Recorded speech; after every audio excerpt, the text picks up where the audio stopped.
All right, welcome. I'm glad to be here this morning, this wet, rainy morning with Brandon Gamble, or I should say Dr. Brandon Gamble, the Gold Doctor. We're here at stewardshipofwealth.com, and we're happy to be able to develop this Stewardship of Wealth video library where you can come and get some really good, powerful information that can change your life. We believe it doesn't matter if you earn $5,000 a year, $50,000 a year, or $500,000 a year. You can become a better steward of your wealth. And we define wealth as your time, your talents, your abilities. Those things are really what your life's all about. So today I'm really excited because we have Dr. Brandon Gamble here. Mr. Gamble, how did you tell us a little about yourself? How did you become the Gold Doctor? Tell us a little bit about that. It kind of started when I was a kid and I got into a lot of trouble in school and I was in the principal's office a lot. And my dad was also a former teacher and a principal, and he would have to come and pick me up. And those car rides on the way home were pretty tough. And if you met him, he's a very, very nice guy. But when it came to his dad duties, he took those very seriously. And he'd give me, and it was a half-hour ride home. Because I went to a Christian school that was very far, Escondido Adventist Academy. And it was a good ways from the house. And on the way home, he'd tell me, now, how is this behavior that you've engaged in helping you with your goals, right? And he'd find these little life lessons to kind of connect me to, whether it was the old Kung Fu TV show or Star Trek, right? And these are my favorite shows to watch, and I would watch them with him, but he would always add in these other little nuggets of wisdom. He also would have me listen to things like Zig Ziglar and other motivational speakers, Les Brown, and he had an 8-track. he drove a Chevy Nova, and he had an 8-track way back in the day, and he had a cassette adapter. So I had to learn how to use that thing because he said, put that in, we're going to listen to another tape and about how you can change your behavior and how you could do that. And he was just very, very good at getting me to change my behavior. And I didn't realize he was planting all these seeds, but I knew I wanted to become a school psychologist. So fast forward, I become a school psychologist. And even then as a school psychologist, I saw that a lot of people, whether they were teachers or parents, they wanted kids to meet certain goals. Like, this kid's not meeting his or her potential.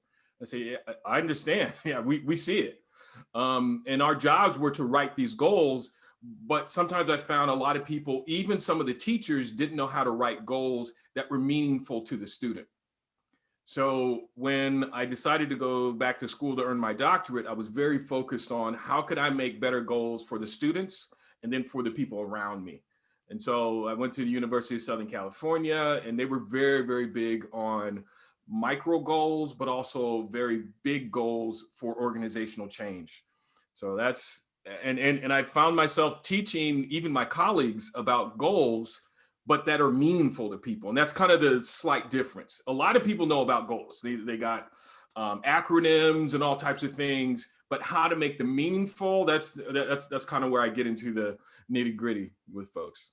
Right. We're going to talk a lot about getting into the nitty gritty with folks today. Yeah. We're going to share some of that because I think when you're talking about goals, you mentioned some academic goals. There's some health goals you might have. There might be some goals in relationships you might have. Why are goals important? You cannot just go through life with no expectation and just kind of like, hey, just live life. I think you can, and I think many people do. I think some people even say they have goals, but they're really kind of visions or great ideas or certain activities, but they're not necessarily what I like to call goals, at least measurable, observable, and doable, right? The short end of modern. Right. And some people have other acronyms, right? Like SMART or other kinds of acronyms. I like to keep it simple because it's meaningful to me. and it's usually better able to pass on to young people in particular, where I've kind of centered my career. But if it's measurable, I'm more likely to be able to know where I started and then how I'm making progress. Because that's a big part of making goals, is understanding what's the next step in the progress. And that next step in the progress usually needs to come one day, 1 week, then 1 month at a time, rather than Mm, saying, all right, I got this big idea, I'm going to do it. I'm going to do it this year. that's And that's good. great. It's great to have New Year's resolutions, but then you need to be able to break them down into finer points. And so when I'm talking with students who have really poor grades, right? Or I'm talking with colleagues who, man, I'm looking to write this book, right? Or I'm speaking with somebody who started a new business. Okay, what's your plan? And then as you have a plan, how, and here's the question I ask, how will you know you're getting better? Mm, It's a very basic question, but a lot of times people don't take the time to really work through that, right? So they'll say, man, I want to feel better this year. Okay, how will you know you feel better? What is that going to look like?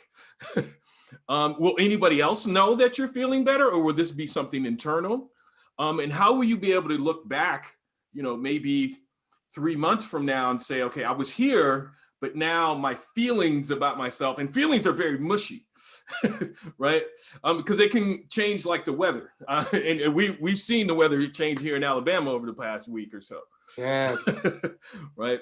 But I really want folks to get a better idea of, making measurable, observable, and doable goals.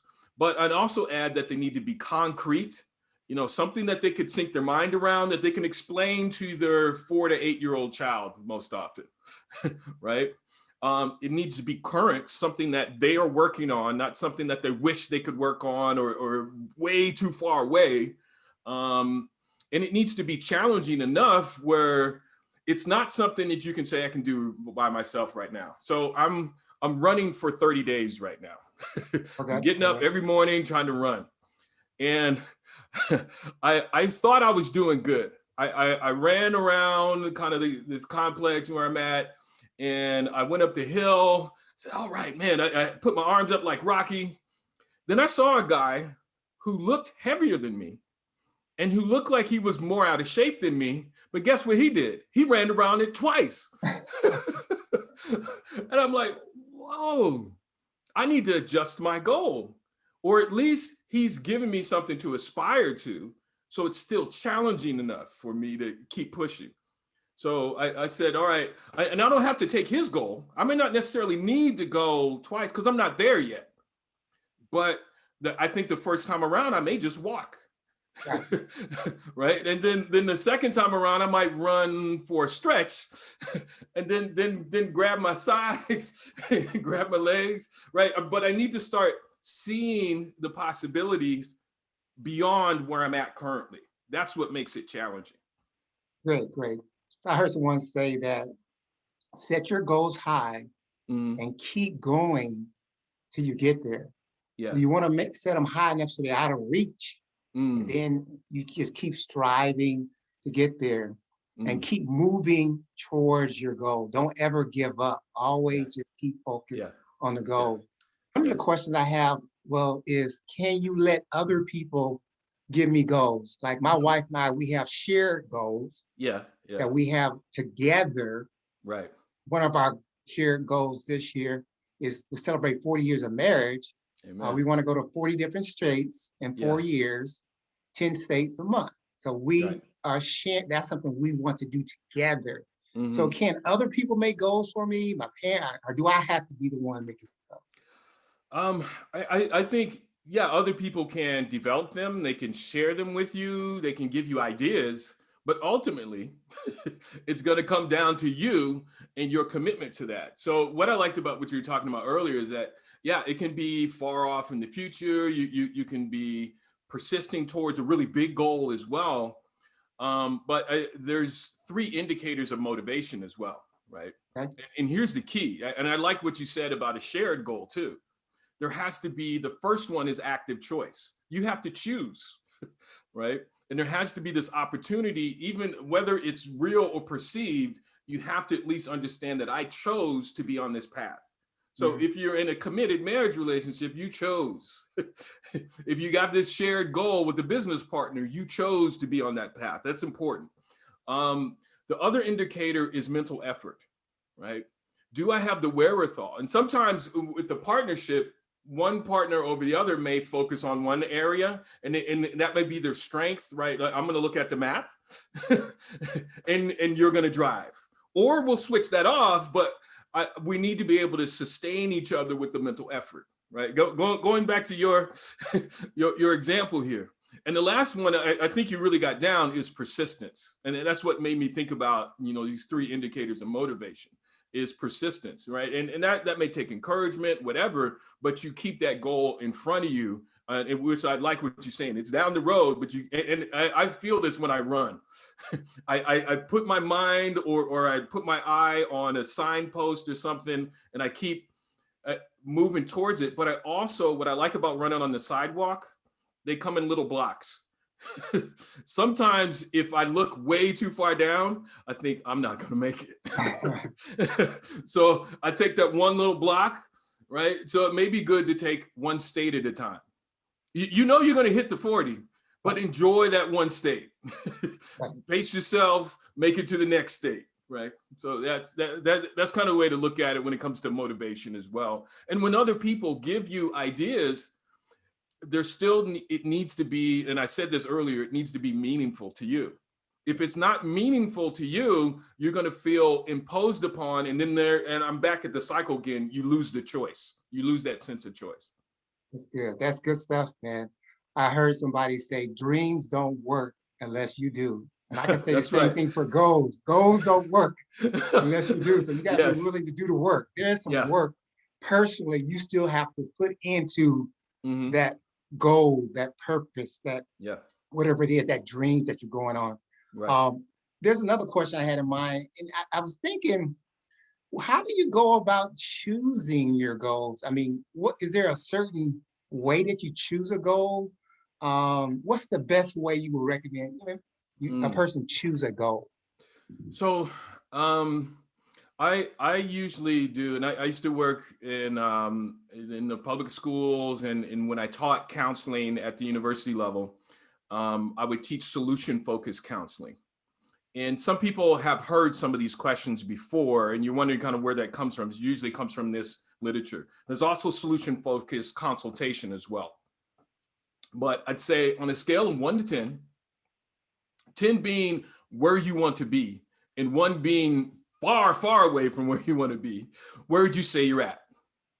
And somebody would usually say, okay, man, I'm at a 3, right? I want to be at this 10, but I'm at a 3. Okay, fine. What would a 3.5 look like? Because I don't think we're going to get at the 10 today. You've had this problem for a while, it's been going on, or you really want this thing, but it hasn't happened, right? So now we're here to the point where we're really making refined goals. So what's a 3.5 going to look like, right? And then they'll explain to me what that 3.5 look like, right? So let's take it back to the vacation, right? On a scale of 1 to 10, right? Where would you say you're at in planning? And let's say you told me, okay, we're at a 3. So maybe a 3 is we've looked at some maps, we talked to AAA, but what would a 3.5 look like? We've booked some places to stay, right? We at least begin to book our first 10 places to stay this week, right? And then as you keep moving, you're kind of completing right towards that 10 feeling. But you still want to think about what does that 10 look like, but it gets more refined, and you can maybe make adjustments, but you're just moving up a half step rather than pushing for something and really not getting it because it seems too far away. Gotcha. Yeah, good stuff. Now, I like that idea of, we're not going to get to 10 overnight. Yeah. We're at 3 right now. Let's just get 3.5. Let's get to 4. What's the next step? Yeah. That's great. So it's a process. You're doing the work to get there. Yeah. I find when people get to a 7, something exponentially happens and they skip up to a 9. Wow.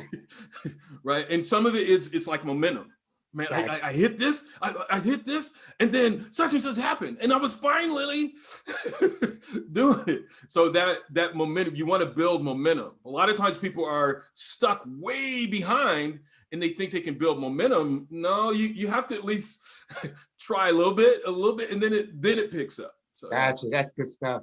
That's good. Mhm. I'm thinking also about goals that you have that are it takes a life purpose. Let me use that Mm. word, Yeah, yeah, purpose.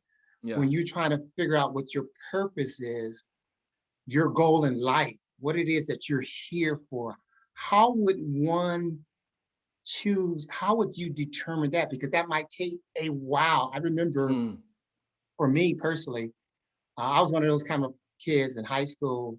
I I didn't know what I wanted to do. I knew I was talented, but I Yeah, didn't know what I wanted to do. yeah. So I thought I wanted to be an NBA basketball player. Every black Mm. kid, wants to come from Mhm, they want to mhm. be an NBA basketball in my Yeah, neighborhood. yeah. So I'm about 5'8", 5'9", 100 maybe 10 pounds, but I want to be an NBA basketball player. Right, So I right. go to high school. I'll get in high school, and the coach looks at me and says, "This little scrawny kid," and said, "Maybe you need to try running cross country, or track or something." I said, "No, I'm going to be an NBA basketball player." He looked at me, Yeah. but he said, "I tell you what, this is a coach." He says, "Let's try this. Let's go out for cross country, get yourself in shape, and Mhm. then if you still want to play basketball, play basketball. But Yeah, I think you might like trying cross country."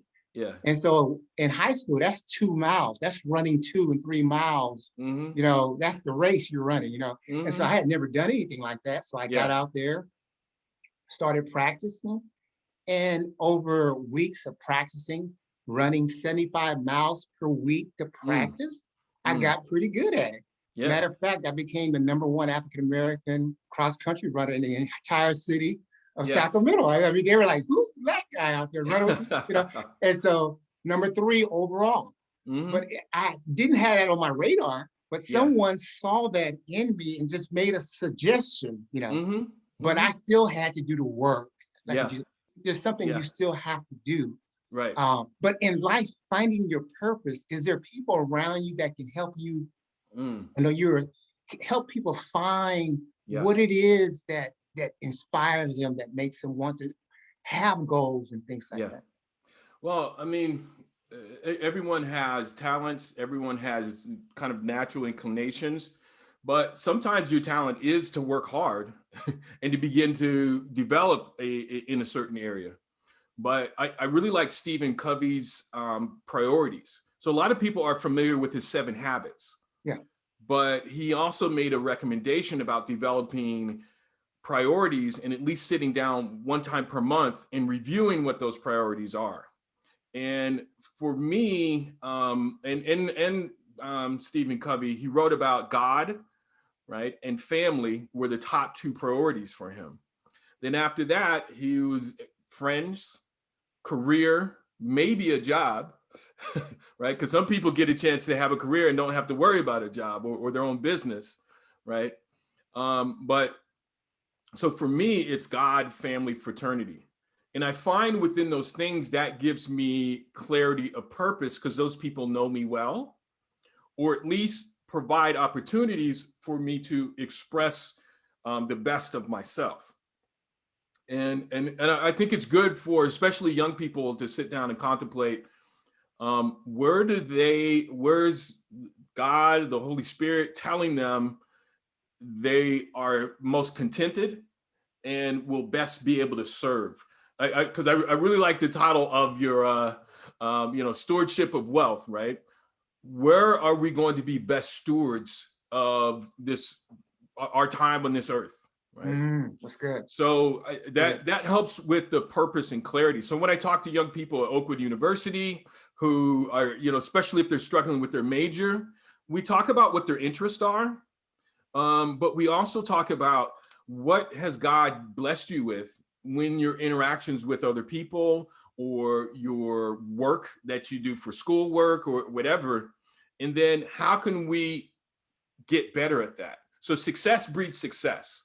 So if you're good at something, most often that will help. Now, let's say a young person, because I felt like this many times as a kid, I'm not very good at anything. I kind of do this and I kind of do that, but I'm not very good at it.